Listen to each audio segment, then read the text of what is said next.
बचाव की वैक्सीन पाकिस्तान पहुंच रही है। ये वैक्सीन चीन की जानिब से पाकिस्तान को अतिया की गई है। पहले मरहले में ये जो वैक्सीन है सेहत का जो अमला है उसे लगाई जाएगी। हम इस वक्त इस्लामाबाद में कायम एक वैक्सीन के सेंटर में मौजूद हैं, इम्यूनाइजेशन सेंटर में मौजूद हैं। सबसे पहले बाहर जो है अगर हम देखें तो रिसेप्शन काउंटर बनाया गया है। इस रिसेप्शन काउंटर पे जो अमला मौजूद है वो यहाँ पर आने वाले अफराद की रजिस्ट्रेशन करेगा। सबसे पहले हमने नाम एंट्री करना है और उनको टेम्परेचर उनका चेक करके उनको 1 नंबर रूम में, 6 नंबर रूम में, मुख्तलिफ रूम में उनको यहाँ से भेजा जाएगा। जो हेल्थ वर्कर्स हैं उनकी रजिस्ट्रेशन हो चुकी है, वो बस अब आएंगे और अपने जो है नंबर के मुताबिक अपने आप को वैक्सीनेट करवा लेंगे। और इसके दूसरे मरहले में ये है कि जो 60 साल से ऊपर के अफराद हैं उनको वैक्सीन लगेगी। उनकी भी जो हमें हुकाम ने यही बताया है कि रजिस्ट्रेशन हो चुकी है। नादरा के डाटा से लेके उनको ज़रूरत नहीं पड़ेगी कि वो ख़ास तौर पर रजिस्टर अपने आप को कराएं। लेकिन इसके अलावा अफराद जो भी अफराद हैं उनके तीसरे मरहले में उनको ख़ुद को रजिस्टर करवाना पड़ेगा। इसके लिए नंबर दिया गया है, मोबाइल नंबर, जिसमें वो अपने आप को रजिस्टर करा सकते हैं। नंबर है 1166। इस पे आप अपना शनाख्ती कार्ड नंबर भेजेंगे और आपको एक कोड रिसीव होगा जो कि आप यूज़ करेंगे अपने वेरिफिकेशन काउंटर पे।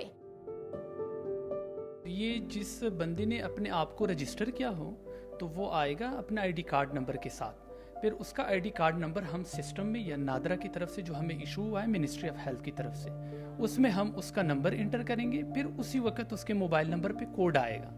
जैसे ही हम वो कोड यहाँ पे इंटर करेंगे तो वेरीफाई होके हम उसको अलाउ करेंगे इस वैक्सीनेशन रूम। इसके बाद हम आगे बढ़ते हैं वैक्सीनेशन रूम में, जहाँ पे वैक्सीनेशन काउंटर्स बनाए गए हैं। ये हमारे स्किल्ड पर्सन है, ये जो अमला है इनकी ट्रेनिंग्स कंप्लीट हो गई हैं। स्पेसिफिकली कोविड वैक्सीनेशन के हवाले से इनकी ट्रेनिंग्स करवाई गई हैं, तो ये उनको वैक्सीन लगाएंगे। अब जो वैक्सीन है वो हमारे पास प्री फिल्ड सिरिंजेस में आ रही है। 0.5 ml के जो इंजेक्शन है वो प्री फिल्ड होंगे और वो इन बॉक्सेस में रखे जाएंगे। स्टैंडर्ड वैक्सीन कैरियर कहते हैं इसको।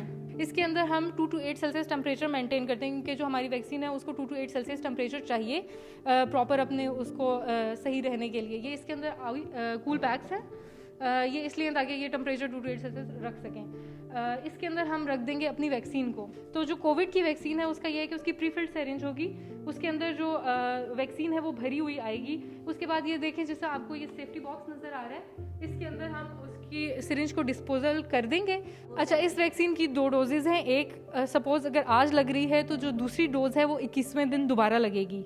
जो वैक्सीन लगवा लेंगे उसके बाद 30 मिनट्स के लिए हम लोग उनको यहाँ पे बिठाएंगे, वेट करवाएंगे, ताकि उनको ऑब्जर्व किया जा सके कि उनमें खुदा न खास्ता कोई ना कोई एडवर्स इफेक्ट तो नहीं आ रहा। अभी फ़िलहाल तक की जितनी भी स्टडीज़ हैं उसके मुताबिक इसके कोई भी एडवर्स इफेक्ट्स नहीं है, सवाए मामूली इंजेक्शन साइट के दर्द के और हल्का फुल्का बुखार के।